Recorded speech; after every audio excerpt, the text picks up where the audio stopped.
Let's go live now to New York. Bring in Sherwin, SABC News correspondent, standing by this evening. Sherwin, as you were just reporting, a stark warning from the UN Humanitarian Chief Tom Fletcher, speaking to the Security Council about this blockade imposed by Israel on Gaza. Warnings that 1 in 5 Palestinians in Gaza now face starvation.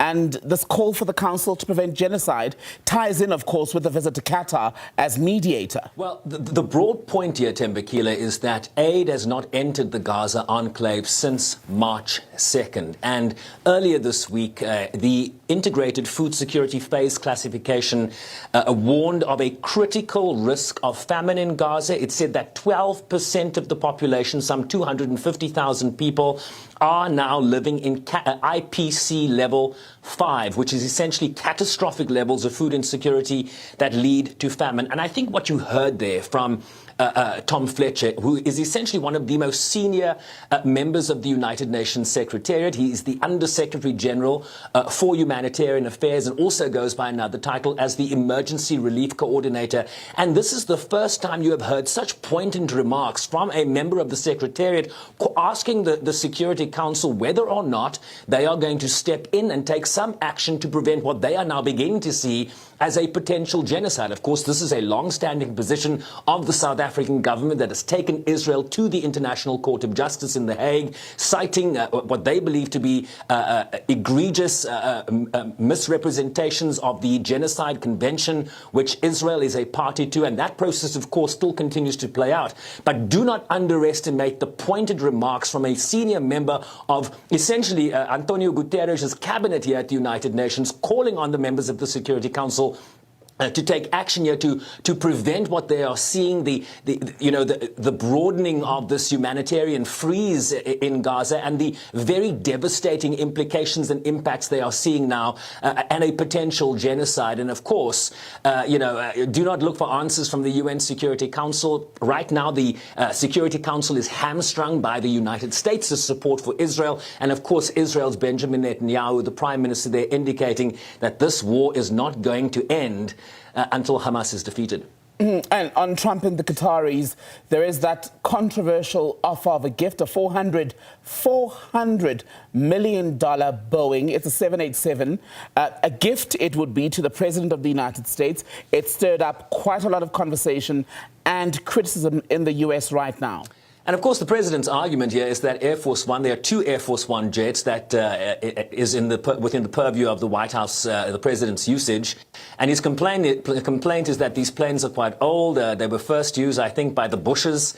These are 35-year-old planes, but their lifespan tends to be extended quite rigorously and quite long. And of course, they are maintained by the Pentagon, the Department of Defense here, and Boeing, which of course is a United States company. So a lot of concern being expressed by Democrats in the main, but also some Republicans. They don't believe that this will be ethical, an ethical gift. And let me just read you what the United States Constitution says. There's something called the Emoluments Clause, Tembekile. Essentially, an emolument is a salary or a fee or a profit from employment or the office one holds. And it reads like this: Article 1, Section 9, Clause 8.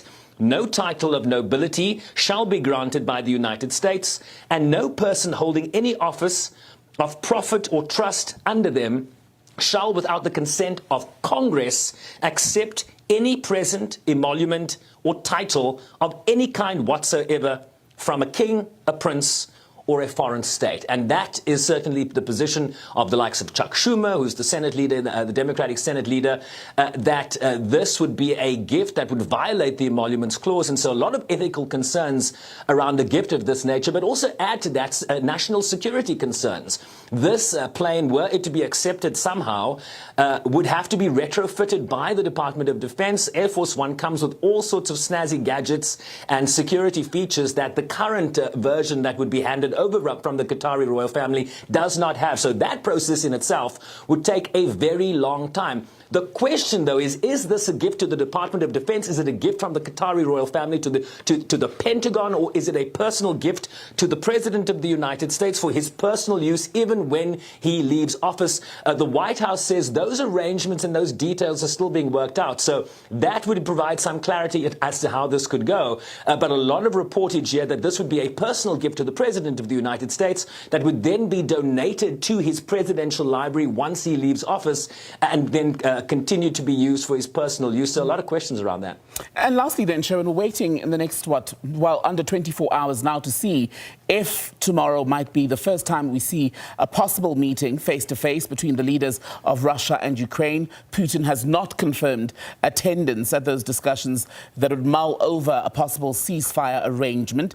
How much is certain ahead of the meeting? Not much, I can tell you that, not much. Certainly a lot of hope and speculation, but nothing is as certain as the granularity one expects from the Kremlin once a decision is made in terms of the delegation they intend to send to Istanbul in Turkey tomorrow. I'll read you what Dmitry Peskov, the Kremlin spokesman, told journalists earlier today. We will announce the composition of the Russian delegation once they receive the relevant instructions from the president, and so far there has been no instruction given. And of course, Zelensky, the context here, Zelensky was very quick to confirm his attendance in Istanbul on Thursday after he was publicly pressured by a text, a social media post from President Trump saying he should go to that meeting so that they can figure out if there is a ceasefire or a peace plan path forward here. And of course, the broader context is that European leaders, at the urging of Zelensky as well, had called for a 30-day ceasefire to start on Monday, the past Monday that has passed. Zelensky said he was ready. There was no confirmation from President Putin in that regard, only suggesting that there be some sort of meeting on Thursday, which Zelensky then said he would attend. But as yet, we do not have confirmation that President Putin will attend. But also, in the mix, Donald Trump is in the region. He said if he can make it, he'd be there. And so there's a lot of stuff going on, one imagines, in the background here, and we all wait for clarity. Sherwin Bryce-Pease, thank you so much for that update. Sherwin in New York for us tonight.